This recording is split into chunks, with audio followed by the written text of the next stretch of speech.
మాకు ఈ మధ్యనే పెళ్ళయింది. మాది కుగ్రామం. మాది సర్కార్ వాళ్ళు అందరికీ కానుకిస్తారు. మేము లెటర్ పెట్టుకున్నాం సర్కార్ వాళ్ళకి, మాకు కావాలి అని. కానీ సర్కార్ వాళ్ళు మాకు ఏ సాయం చేయలేదు. 10 సంవత్సరాలు అవుతుంది. మోకాళ్ళు నొప్పులు వస్తున్నాయి, నడవలేకపోతున్నాం. అయినా కూడా మళ్ళీ ఆశ చావలేదు.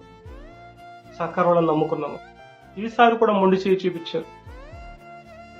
మాకు సాయం అందలేదు. ఇన్ని సంవత్సరాల్లో గుండె దడొస్తుంది, నడవలేకపోతున్నాం. కొన్ని సంవత్సరాలు గడిచిపోతున్నాయి, నడవలేక కీళ్ళ నొప్పులు వస్తున్నాయి. ఈసారన్నా భగవంతుడా, చివరికి మా మాట విన్నారు. సర్కార్ వాళ్ళు మాకు కరుణించారు, మా కోరిక తీర్చారు. కుటుంబ నియంత్రణ కోసం పెట్టుకున్న అర్జీని స్వీకరించారు. ధన్యవాదాలు.